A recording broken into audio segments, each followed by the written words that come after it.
Dari jam 6. Dari jam 6 gue stuck di situ kayak tersesat di labirin itu selama kurang lebih 2 jam lebih. Padahal gue eksplor untuk mencari jalan di situ kayak gak lama. Muter-muter. Tapi alhamdulillah Alhamdulillah semuanya selamat. sampai ke Gue camp terakhir di Pondok Salada. Gue berangkat jam 8-an. 12 jam gue untuk menempuh ke puncak Papandayan. Apa gak bisa dikatakan sulit itu gunung?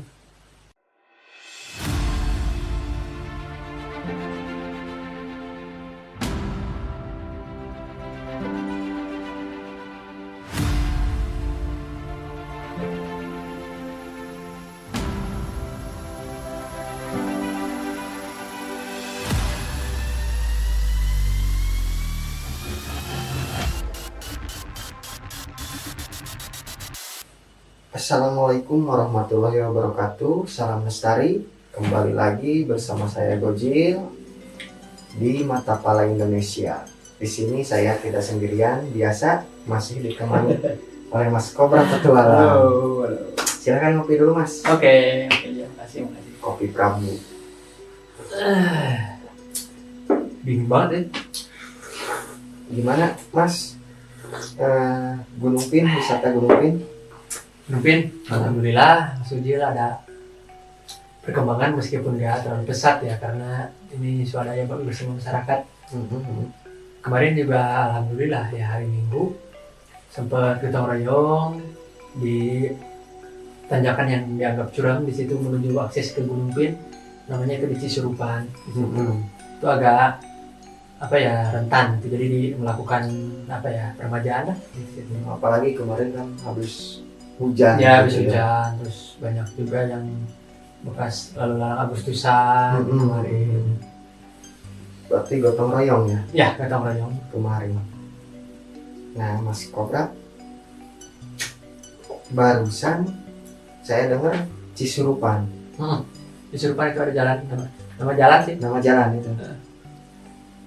Saya jadi teringat nih, gunung yang terletak di Cisurupan. Di Gunung Pin. Papandayan, Garut. Oh Itu. iya. Iya sih Cisurupan. Nah Mas Kobra kan punya temen nih orang sana, siapa? Sama Kamal. Nah, Perintis Mata Pala juga. ya Kamal bisa. Mas Kobra pernah gak tuh ke Papandayan? Sering sih. Sering. Cuman hanya satu kali yang benar-benar sampai puncaknya. Karena kan untuk Mas Gojil ketahui kebanyakan nyampe Tegal Alun. Jadi itu bukan puncak. Tegal Alun itu Bukan puncak. Tegal Alun itu baru setengahnya itu. Nah, Mas Kobra baru pertama kali ke puncak. Ya nyampe puncaknya baru Padahal satu itu kan disebutkan ya kalau di apa jalur pendakian itu kan landai katanya tuh. Enak Papandayan. lah. Tapi baru sekali ke puncak Mas Kobra. Mas Gojil yang namanya puncak Papandayan. Tapi yang saya alami itu waktu itu dan memang dokumentasinya ada banyak malah itu curam sekali luar biasa. Gila.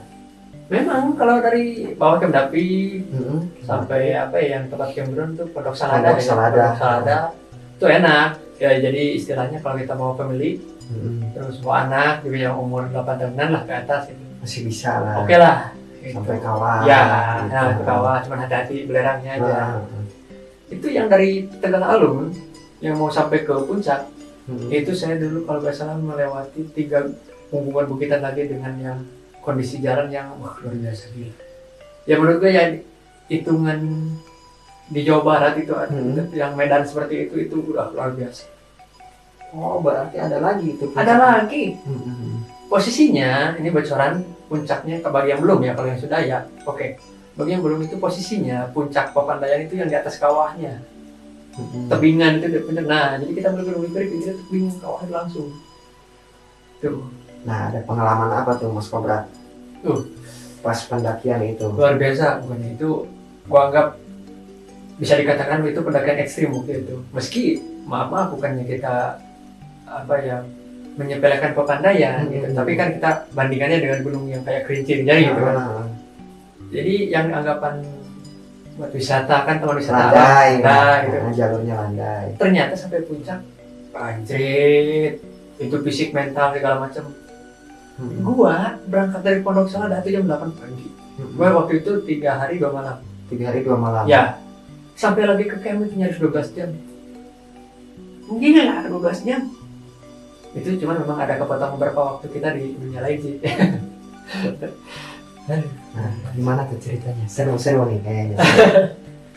Ceritain aja nih. Nah, ceritain. Tapi apa ya, gua nyeritain di sini bukan artinya mau menakut-takuti ya bahwa di Papandayan itu gini jangan, ya bukan, cuman buat atensi aja buat teman-teman biar lebih berhati-hati. Apalagi sama nasibnya kayak gua waktu dulu itu memang mengejar rasa penasaran bahwa mana sih sebenarnya puncak Papandayan ini, ya kan? Masa kita sering kesini nggak sampai ke puncaknya, cuma nyampe Tegalalun udah gitu doang kan, kurang gitu perasaan, nggak afdol. Oke, langsung aja. Waktu itu berjumlah 5 orang. 5 orang. Ya, gua, istriku, cuman waktu itu belum menikah, masih pacaran lah gitu. Kamal, terus Teh Yuni, terus yang katanya satu orang lagi pernah ke sana sebelumnya, namanya siapa ya? Si Ricky orang yang orang Sukahurip tuh, Cioneng. Oh, orang Kondang. Tasik juga. Orang Tasik juga. Ricky, yang anak yang suka main bola tuh. Dia kan sebelumnya memang ada dokumentasinya, pernah gitu. Nah, singkat ceritanya lah seperti biasa. Ya, memang karena ya memang lancar di jalannya, dilewati Kemdopin, terus apa kawah. Oke, lancar karena jalurnya udah jelas terbuka dan gak ada hambatan yang berarti lah gitu. Cuman kita apa buru-buru aja biar gak kehirup udara belerangnya. Lanjut. Kita waktu itu kan sebenarnya waktu tahun berapa ya, lupa lagi gue. Dulu masih bebas yang ke hutan mati langsung. Cuma waktu itu gue melipir aja ke bawah yang ke ada longsoran itu ke sungai bawah yang melewati kawasan konservasi. Ya memang Papandayan itu konservasi. Cuman ada daerah yang terlarang di situ. Iya. Untuk kunjungan banyak orang. Tegal Panjang namanya. Itu dilarang ke sana. Lewat ke sana pas 2 yang ini ke arah Tegal Panjang dan ke sana ke Pangalengan Bandung. Bisa ke kiri langsung Pondok Salada. Itu lancar. Dan buka camp menginap lah dulu di situ. Itu malam pertama. Itu oke. Nggak ada gangguan bisnis apapun teknis yang berarti di situ. Malam pertama camp di Pondok Salada. Ya. Cuman waktu itu nggak terlalu rame, jadi kita bisa melipir pojok yang di bawah pohon catigi gitu kan, yang mendekati hutan mati di sana. Karena menghindar juga yang dari tumpukan sampah banyak si Omen itu kan ada waktu itu mobilnya besar. Terkenal sekali itu. Kenal itu dulu. Nah, pas malamnya lewat jam 9-an seperti biasa kan, apalagi dengan teman yang sefrekuensi, kita nggak terlalu pagi banget gitu buat istirahat, santai aja lah gitu kan. Santai, apalagi di situ kan enak, toilet ada, warung ada. Nah, jadi bincang-bincang lah, nah jam mendekati jam 12 kayak ada suara berisik, suara besi. 12 malam lagi santai, ngumpul dalam tenda itu Pondok Salada. Malam pertama berarti. Malam pertama. Kayaknya ada lagi menempat. Trang, besi. trek, ya besi. Terus kayak ada suara batu yang gesekan segala macam gitu. Suara angin ada, tapi anginnya tenang. Ada suaranya doang gitu. Kayak suara ombak kan gitu. Padahal dilihat agak terlalu besar itu anginnya, biasa aja. Gak usah ditanyakan lagi suara gamelan ada. Gak usah itu lagi lah, itu mah udah dikatakan lumrah lah gitu kan. Makin malam makin keras. Gue waktu itu logika main rasional kan, jadi ketahui semacam yang gituan. Mungkin itu suara apa ya, aktivitas vulkanik yang dari kawah ke bawah angin yang suka menimbulkan suara-suara aneh. Nah, dari itu ke bawah angin ke arah Pondok Salada, oke mungkin suara dari situ. Itu kan apa ya, aktivitas vulkanik kan karena aktif, itu kita kan oke lah, itu karena gunungnya memang aktif gitu. Nah, siangnya besoknya kita prepare biasa untuk Sami, tapi benar-benar Sami kita mau menuju ke puncaknya, bukan Tegal Alun. Bukan ke Tegal Alun. Jam 8 benar. Itu waktu itu gua disiplin waktu itu biasa. Jam 8 berangkat, jam 8 lewat pinggiran hutan mati. Hutan mati. Melipir naik ke Tegal Alun. Tegal Alun, melewati dulu lereng bukit. Sampailah Tegal Alun. Luar biasa waktu itu lagi mekar, edelweisnya banyak sekali, padang edelweis. Namanya juga Tegal Alun kan alun-alun gitu kayak alun-alun. Nah, kata si Ricky yang pernah ke puncak, katanya itu dari arah Tegal Alun itu ke kiri. Jadi dia navigasinya nggak terlalu mendetil, hanya bisa menunjukkan arah. Pokoknya Tegal Alun kiri aja gitu. Udah ikutin aja hubungan itu. Oke. Gua di situ teknis main navigasi. Oke. Arah kiri tapi nggak langsung begitu sampai ke kiri. Kita explore dulu sekitar. Ada nggak jalur yang situ? Nah ternyata yang pas kita di Tegal Alun di ujung pojok sebelah kiri itu ada jalan ke sana. Nah begitu gue nggak langsung mengajak teman-teman gue ke sana, gue lihat dulu sekitar kondisinya gimana. Bukan jadi yang dicari itu bukan hanya ada jalur di sana, tapi nanti ke depannya masih ada nggak? Takutnya ke situ doang buntu takutnya. Nah tapi alhamdulillah waktu itu pas begitu turun dari Tegal Alun ada, kalau di kota mah di kita mau kayak parit segede gitu sih. Bukan sungai sih, itu terlalu kecil buat sungai. Jadi selokan lah aliran air, cuman itu mungkin dari mata air itu benar-benar jernih. Kita langkahi di situ, ada benar jalan yang ke atas. Baru gua ayo ikut jalan ini, benar ada. Baru di sana. Apesnya lagi pas masuk hutan yang kedua setelah yang Tegal Alun itu kan hutan lagi yang pegunungan gunung. Si Ricky navigasinya kacau. Kacaunya gimana? Pas dia sebelum gua itu kan pernah ke sana. Itu hutan masih lebat. Pas gua ke sana pasca kebakaran. Kacau kan navigasi, gak bisa nentuin kemana. Gak ada patokan. Iya, gak ada patokannya, hilang gitu kan. Habis kebakaran. Memang dokumentasinya ada. Bekas kebakaran, tapi yang anehnya sama pohon tumbang-tumbangnya itu gak wajar. Gak wajar karena banyak patahan yang dari tengah ke atas. Yang dari tengah ke atas patahannya enggak kalau lagi kebakaran kena angin kan pasti seluruh pohon itu satu arah angin. Mungkin nggak bisa ke sini gitu. Kecuali kalau anginnya ribut gitu kan. Jadi kayak ada bekas yang lewat tapi dengan bongsor. Dengan kapasitas tubuhnya yang besar. Taruhlah gue bicara fiksi bisa dikatakan itu kayak bekas lewat kayak dinosaurus atau gorila atau apa yang besar, King Kong gitu kan, kayak bekas itu ya acak-acakan berserakan sekali itu. Jadi tumbangan pohonnya itu kayak aneh gitu. Terus kayak ada bekas daun-daun yang kayak bekas dimakan, kayak daun kelapa yang situ gudegnya kayak bekas makan gimana sih gitu kan. Kayak gitu banyak kayak gitu. Jadi ada kayak pohon tanaman paku gitu, agak beda lah gitu. Kita balikan lewat yang gua jadi acuan waktu itu cuman jalur yang arah dilihat dari bekas bakaran.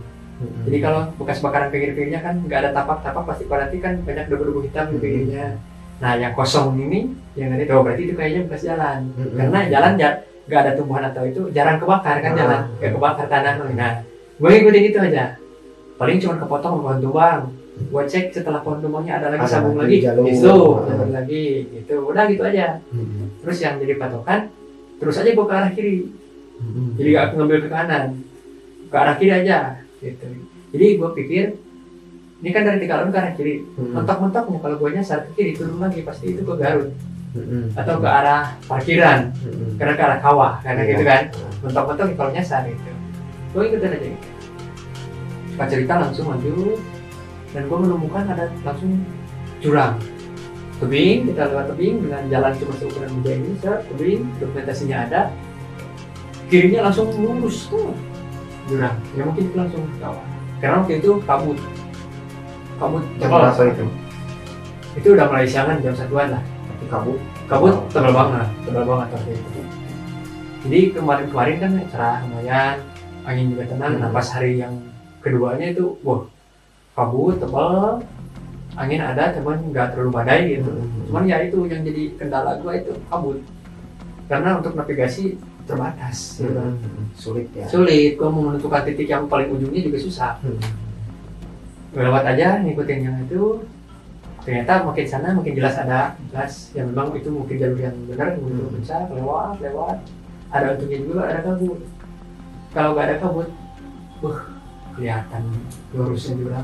Parno gua langsung gini pasti ketinggiannya gitu kan, apalagi ada cewek kan, takutnya gimana gitu. Tapi alhamdulillah karena kabut agak terabaikan lah kekhawatiran itu.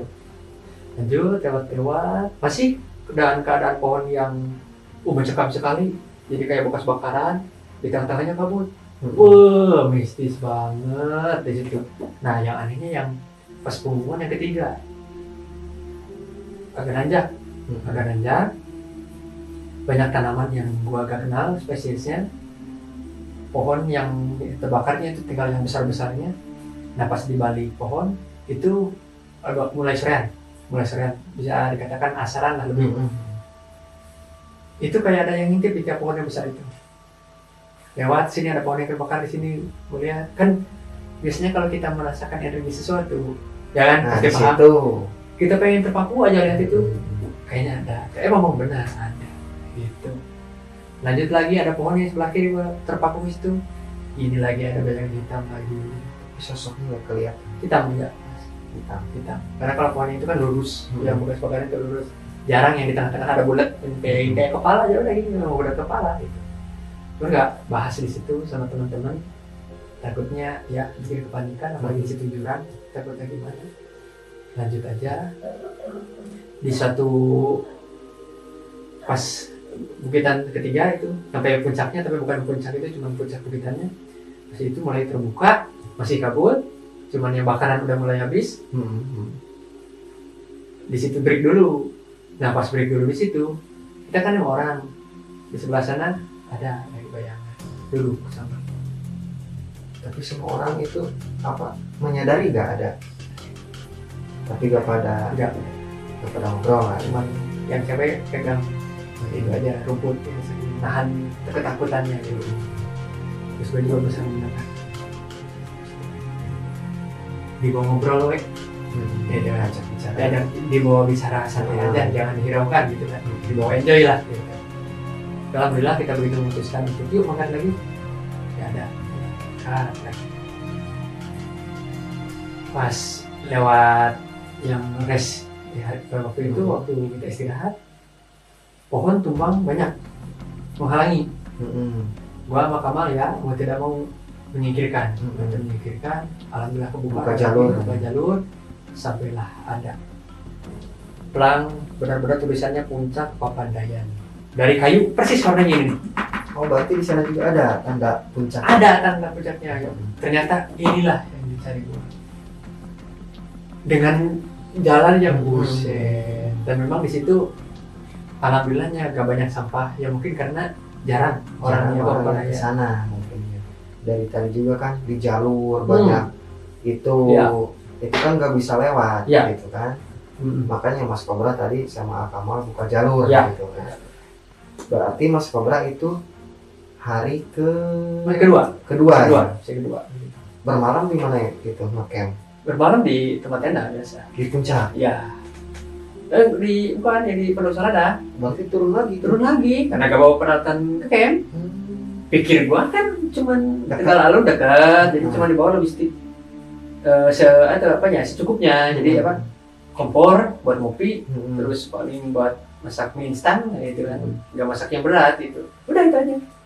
Berarti logistik juga seadanya. Jadi nggak dibawa semua, nggak full gitu. Karena buat yang di camp aja udah ditaruh gitu. Pas sampai sana, memang si posisi puncaknya itu di tengah hutan. Cuman itu udah di titik tertingginya di Papandayan. Logikanya Mas, kalau di Papandayan kan pamornya terkenalnya dulu waktu masih murah, sekarang kan mahal. Itu kalau di Jawa Tengah kayak perahu, ramenya gimana? Itu kan favorit lah, gitu kan. Ini bersih, berarti memang tidak semua orang yang ke sana itu sampai ke puncak itu. Karena ternyata Pondok Salada atau kan tinggal lalu. Gitu. Gue foto-foto seperti biasa. kembali lagi jalan itu alhamdulillah gak ada yang berarti. Cuman yang anehnya yang tadi gue singkir itu pohon itu gak ada. Ingat gak tadi cerita gue? Yang mahal di jalan, terus gue masih kamal di singkir-singkiran, yang mahal itu gak ada. Asli, itu gak ada. Di pinggiran itu gak ada? Gak ada. Mungkin ada lagi pendaki. Gak menemukan pendaki gue selama sampai ke camp lagi. Itu cuma Asli. timnya Mas Cobra aja? Iya, benar. Kadang jarang yang tahu ke situ. Kata yang di Bandung juga memang jarang orang yang tahu. Rata-rata kalau yang meminta mau ke puncak itu rata-rata sama warga situ yang mengantar. Ternyata ya karena ya dialami sendiri karena kesulitannya seperti itu. Gila, Navigasinya susah ya? susah banget. Itu gue waktu yang ada di yang tebingan itu yang jurang itu yang lewatan itu gue merasa gak ada di Jawa Barat. Kondisinya tekstur medannya itu kayak di gunung luar Jawa Barat lah. Jarang lah ada di Jawa Barat yang kayak gitu. Gue baru menemukan di Jawa Barat yang kayak gini jalannya gitu. Waktu itu gitu.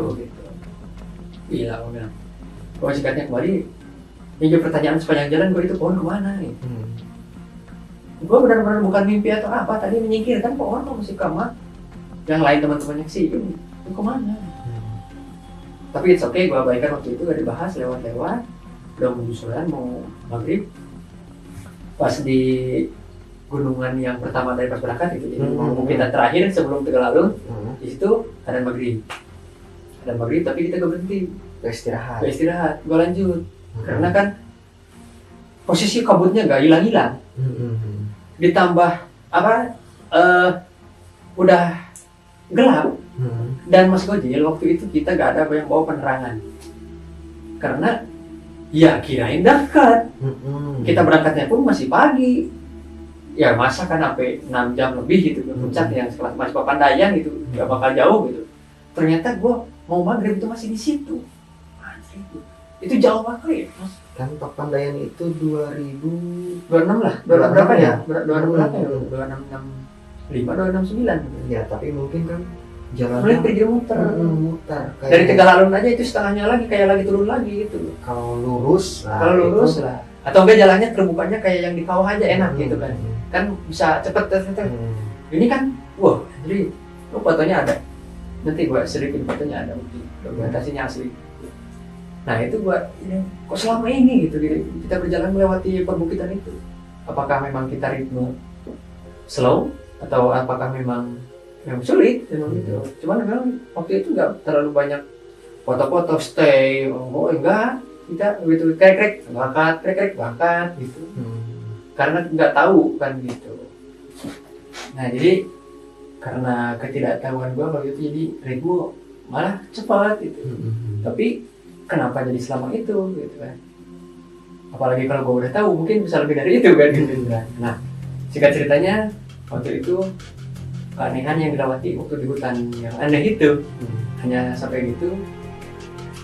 Pas masuk kembali lagi ke Tegalalun yang banyak teroris tuh, itu Tegalalun nggak terlihat tuh dari atas. Pas gue turun dari bukitan yang terakhir tuh masuk Tegalalun itu dari atas putih kabut, tebal banget. Tegalalun yang banyak itu gue isi savana itu nggak terlihat Mas. Itu turun mana? Jadi pandangan hanya 1 meter aja ke depan yang 3 lewatin itu. Patokan gue yang Sungai Kecil tuh Parit itu ada, alhamdulillah nemuin.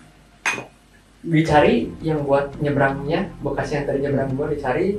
Jadi gak langsung nyebrang tapi gue navigasi dulu sepanjang itu juga sebelah mana ada. Gue baru loncat naik. Nah pas di situ gue kesarung. Bingung arahnya mau keluar hutan, yang mau keluar Tegalalun, yang mau turunnya ke Kurosada, yang arah mana gue bingung. Gue kan logikanya pas begitu dari kanan kiri. Berarti kalau kita baru ke sini kan kanan. Ke sini. Gue udah ke situ. Kagak nemu jalan. Terus. Kayak dinding. Kesini lagi dinding. Tapi gak berpencar itu ya? Enggak, gue melarang keras waktu itu. Jangan bisa. Jangan cari jalur. Jangan cari jalur, ikuti gue, mau gak mau lu. Si Kamal umurnya di atas gue, waktu itu lu harus kita harus bareng. Apapun yang terjadi kita bareng. istilahnya Mas Cobra leader. Ya, waktu itu. Ya. Melipir terus explore kayak di dalam labirin. Kayak Luis ini, sini ada Luis, sini ada Luis, sini ada Luis, sini ada Luis. Mentok, dinding. Kita kayak dikurung di dalam suatu kerajaan. Kurang dalam suatu istana gitu. Tapi kayak di luarnya, di dalam bentengan kerajaan. Suara gamelan datang. Berarti itu posisinya jam Itu kan waktu di Bukit Terakhir itu maghrib. Itu turun, itu kan masih maghrib. Itu gua explore terus sana, nggak menemukan titik temu jalan yang turun ke sana. Muter-muter, teksturnya juga sama. Jadi putih, kita kayak labirin tapi apa ya, Edelweiss yang di situnya, yang di pinggir-pinggirnya keliling itu pohon-pohon cantigi, kan itu banyak pohon cantigi. Pohon cantiginya itu berjejernya rapi kayak bentengan. Dan gua gak bisa lihat ujungnya. Gak bisa lihat ujung pohon itu. Di seluruh gua keliling. Gua nyerah. Kumpul udah. Ya kumpul. Udah. Energi positif timbulkan, jangan panik. Ingat berdoa menurut kepercayaan terus sebisa-bisa panjatkan, sebisa panjatkan. Yang hafal doa sebut, yang hafal doa apa baca. Tapi tetap pikiran sama hati kita tetap Tuhan. Jangan ke macam-macam, jangan ada pikiran ini kita bisa kembali gak ya, atau kita jadi hilang gak ya, buang itu. Fokus aja ke Tuhan kita, berdoa aja. Sambil merokok, sambil apa ya, makan meskipun kagak enak, apa selera gitu kan, masih dalam benak kita. Yang penting ada masukan, takutnya kenapa karena kamu otomatis suhu down. Seadanya melakukan semua, gua apa habiskan. Yang penting kekebalan tubuh aman, gitu kan. Kita kan pikiran kacau, jangan sampai fisik kita kacau dong. Kena ya. Kalau itu udah kena, kalau udah makan aja, air yang ada minum, sambil tetap pusatkan pikiran kita pada Allah Subhanahu Wa Taala. Gue beranjak, gue berdiri, gitu, berdiri, lihat sekitar, observasi gitu ya. Gue tadi dari mana? Gue tadi dari mana? Masuk ke sini gitu. Sampai-sampai yang pas itu yang dari puncak arah puncak juga gue jadi lupa dari mana gue datang. Karena otomatis jadi bingung. Tapi gak sih jadi kacau sekali. Tapi alhamdulillah kabut kayak ada kebuka. Seukuran pintu kabut kayak kebuka. Tanpa basa-basi. Yuk beres-beres. Maksudnya beres-beres yang sampah, bekas tadi makan kan, jangan sampai nyampah di situ. Kita bersihin lah di situ. Terus minuman yang apa ya masih belum ditutup, terus dikantongin, kita berangkat lah intinya. Yuk kita berangkat, ikutin gua. Kepangi tuh, jangan kepangi, jalannya kepangi. Kata si Kamal, ketemu gak jalannya? Padahal gua masih bingung, gua masih tanda tanya sama itu. Belum kan, gua belum pasti itu jalan keluar apa bukan. Ya. Apakah itu pemanis atau jalan sesat, gue gak tahu. Yang jelas itu lain dari kabut yang ada.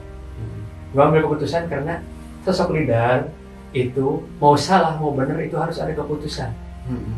Jangan sampai ngambang gak berani menyimpulkan keputusan. Seorang leader, pemimpin itu harus berani membuat keputusan.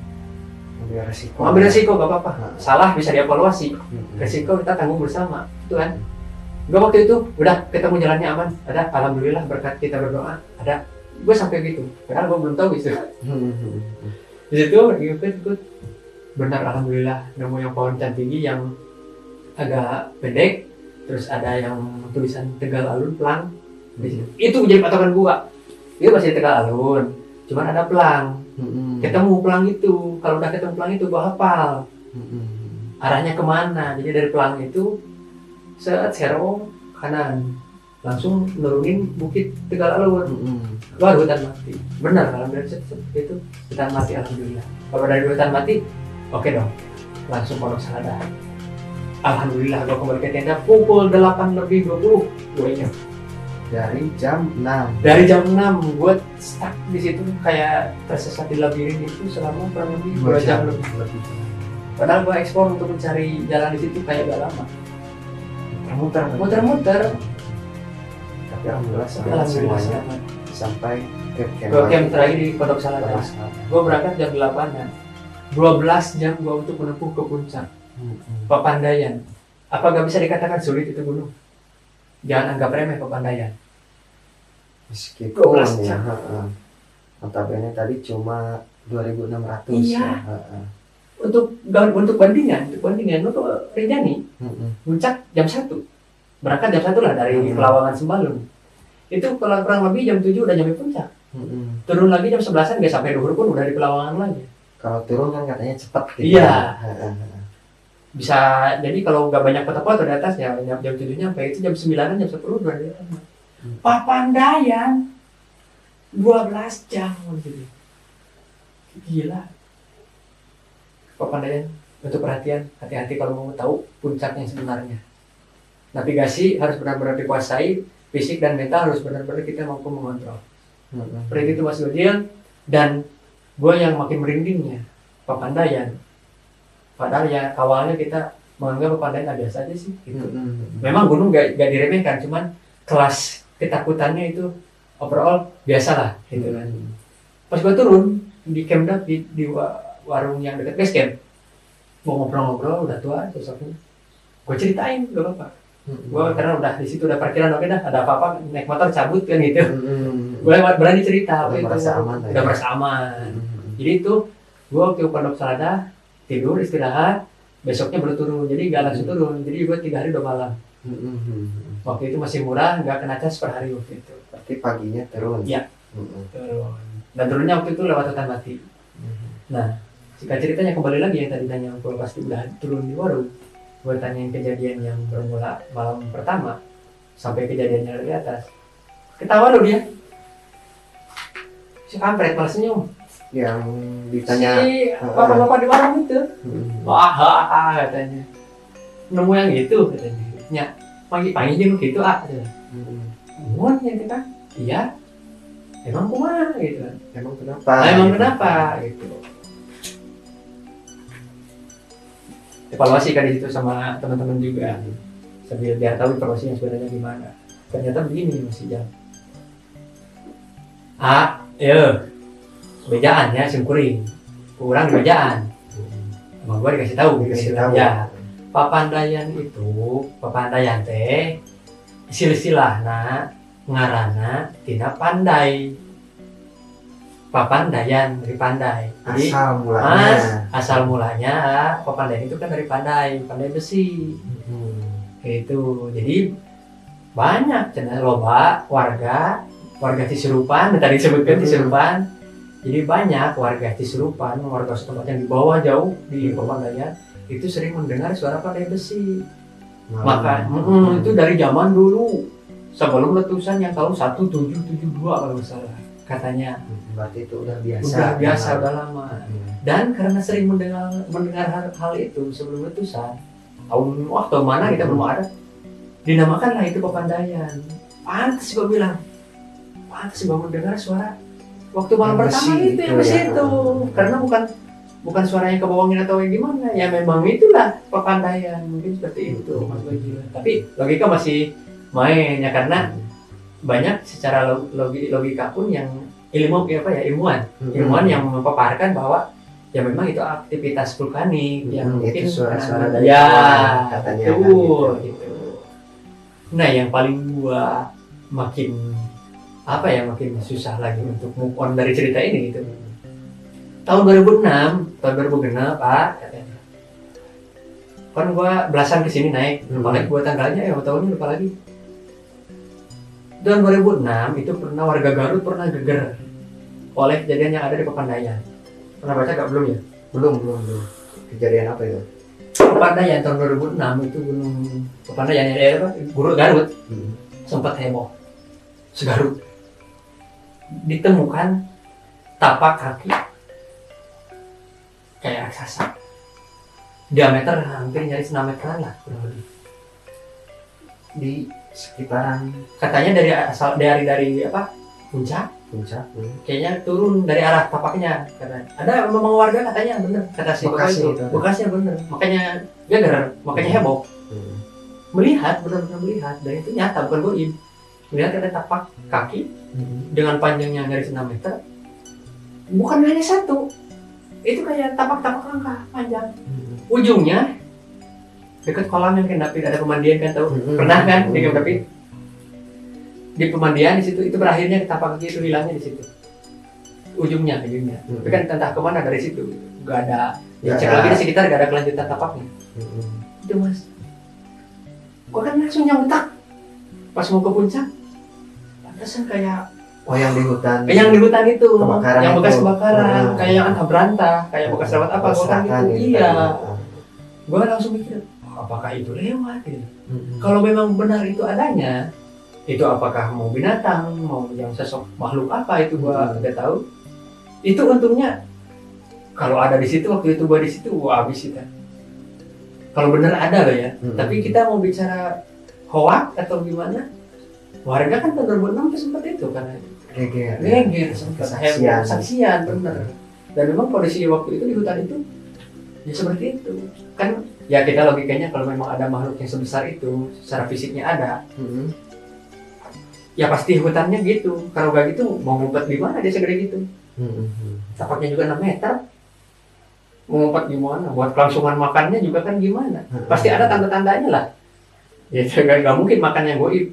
Kalau benar-benar bukan goib. Buat hidup dia itu kan gitu logikanya. Gitu. Tempat gitu loh Mas Gojil.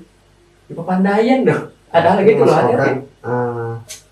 Apa kejadian yang dialami itu langsung diceritakan ke ke warga, dan warga memang mengiyakan karena pernah terbukti tahun sekian 2006 itu memang pernah ada kejadian seperti itu.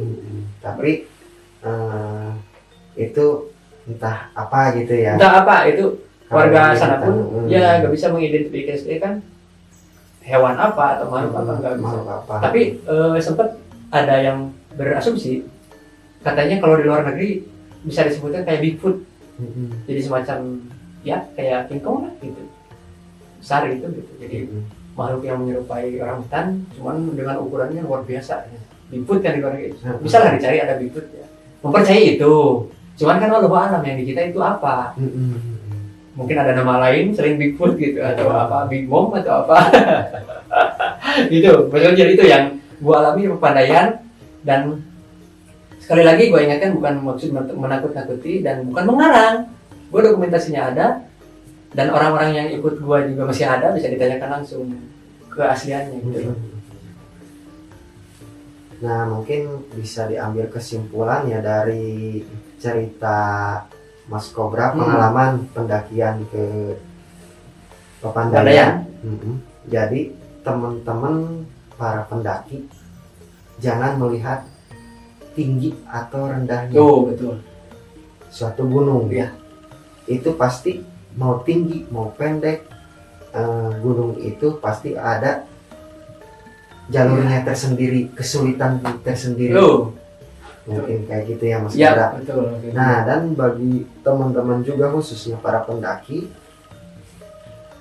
nah saya ingatkan kembali ya tadi Mas Kobra kan menyebutkan pas pergantian hari, bisa dikatakan pergantian hari maghrib ya, itu. Yang pulang dari puncak ya. Itu kan harusnya kalau maghrib itu kan istirahat. Benar. Stay dulu, istirahat dulu. Ya, waktu jadi itu gua enggak. karena itu pergantian hari mungkin Mas Kobra juga kurang safety atau gimana, ada kendala lainnya. Nah jadi kejadian lah gitu yang tersesat. Betul. Nah itu bisa diambil pelajaran bagi teman-teman pendaki semuanya, untuk mendaki mau pendek mau tinggi safety-nya itu harus ditingkatkan. Betul. Mungkin itu yang bisa saya simpulkan dari ceritanya Mas Kobra. Betul. Gimana Mas Kobra mau nambahin? Hanya satu gue nambahin atas kejadian yang gue alami waktu itu di Pepandayan. Hanya satu.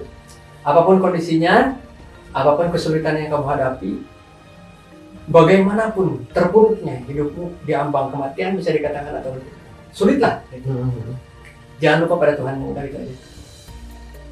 Ingat bahwa selalu ada yang menolong kita. Ingat aja kalau Tuhan meminta pertolongan, insya Allah selalu ingat, pasti selalu ada jalan keluarnya. Udah itu aja. Fokus.